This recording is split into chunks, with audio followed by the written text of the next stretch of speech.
China has finally reacted to one of the most dramatic events in modern geopolitics, the capture of Venezuelan President Nicolás Maduro by U.S. forces. And Beijing's response is not a routine diplomatic complaint. It is unusually blunt, unusually direct, and filled with frustration. The Chinese Foreign Ministry has accused Washington of violating international law and has issued 4 clear demands to the United States. But beneath this diplomatic outrage lies a much deeper crisis, one that threatens decades of Chinese strategy, more than $100 billion in investments, and Beijing's long-term ambitions in Latin America. This is not just about one president being arrested.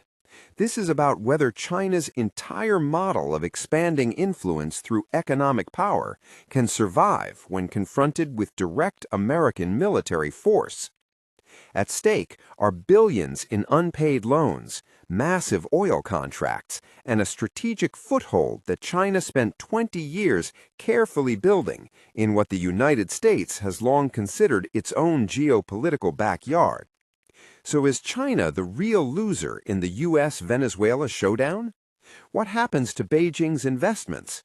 What happens to the oil shipments feeding Chinese refineries? And what does this moment reveal about the limits of Chinese power? Let's break it down. China's 4 demands, a rare diplomatic shock. Beijing's response was strikingly forceful. Instead of vague statements about sovereignty, the Chinese Foreign Ministry issued 4 explicit demands, not requests, to Washington. First, guarantee the personal safety of President Maduro and his wife. Second, immediately release them. Third, stop any attempt to overthrow Venezuela's government. Fourth, resolve the crisis through dialogue rather than force.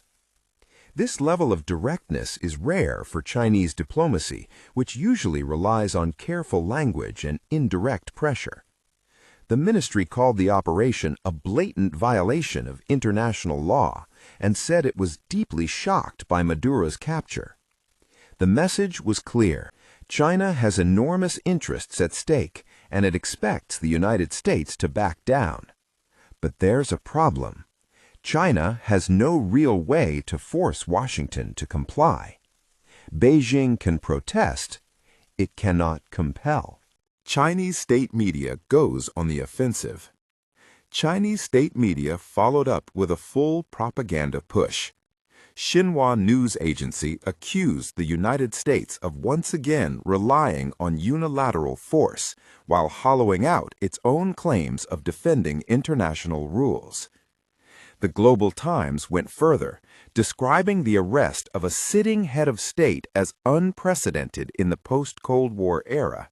Yet even while condemning the action, Chinese military analysts quietly acknowledged something uncomfortable. The operation demonstrated advanced U.S. electronic warfare and elite special forces capability. This matters, because even as China condemns Washington, it is also studying the operation and learning from it. The propaganda campaign serves 3 goals: to shape domestic opinion, to rally international criticism of the U.S., and to present China as a defender of sovereignty against American dominance. But then came a statement that complicated everything. Trump's message to Beijing: they'll get oil. When asked about China's relationship with Venezuela, Donald Trump delivered an unexpected response.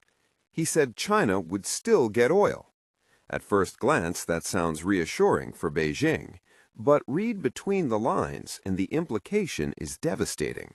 Venezuela used to send oil to China because it chose to, because Chinese loans were repaid through crude shipments, and because the Maduro government prioritized Beijing. Now, if Trump's statement is accurate, China gets Venezuelan oil only if Washington allows it. That's a complete reversal of power.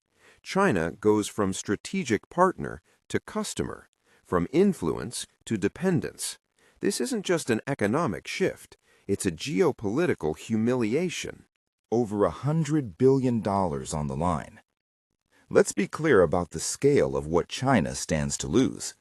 Over the past 2 decades, Beijing has invested more than $100 billion in Venezuela through loans, energy projects, infrastructure, technology transfers, and strategic cooperation. Venezuela owes China roughly $15.6 billion in outstanding loans. Billions more are tied up in joint ventures, oil infrastructure, telecommunications networks, housing projects, railways, and space cooperation. Chinese banks stepped in when Western lenders walked away. Chinese companies built when others refused. This was long-term strategic investment, not speculation. And now all of it is vulnerable. The key question for Beijing is brutal. If Washington installs a new government in Caracas, will that government honor Venezuela's debts to China? History suggests it might not. New governments, especially after external intervention, often challenge old debts, calling them illegitimate, corrupt, or unfair. Chinese loans could be written down, renegotiated, or erased entirely. For Beijing, this isn't about Maduro as a person. It's about whether 20 years of investment simply vanish. Venezuela, China's gateway to Latin America. Venezuela wasn't just another partner. It was the foundation of China's Latin American strategy. Under Hugo Chavez and later Maduro, Caracas opened the door to Beijing. China used Venezuela as a platform, a friendly government, secure oil access, and a launching point for influence across the region. By 2024, trade between China and Latin America had exploded from $12 billion in 2000 to over $500 billion. Venezuela was central to that expansion. Now that gateway may be closing. 2 decades of relationship building could unravel in weeks. The oil factor. 600,000 barrels a day. At the heart of everything is energy. Venezuela holds the world's largest proven oil reserves. Despite production problems, it still ships massive volumes, and China has been the primary destination. At peak levels, more than 600,000 barrels per day flowed to Chinese refineries, around 4% of China's total import. That may sound small, but for the world's largest oil importer, it's significant. Chinese state oil companies invested billions in Venezuelan fields and infrastructure. Loans were repaid through oil under long-term contracts protected by friendly political ties. Those protections disappear under a Washington-aligned government. American firms like Chevron already operate in Venezuela. If others return, Chinese companies could be sidelined or pushed out altogether. A diplomatic humiliation in timing. Adding insult to injury, Maduro was captured just hours after meeting China's special envoy for Latin America.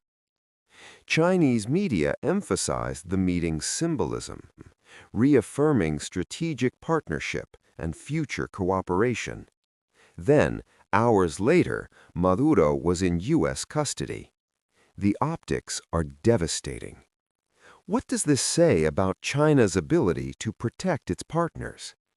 What does Chinese backing really mean when American troops arrive? Beijing cannot ignore the message.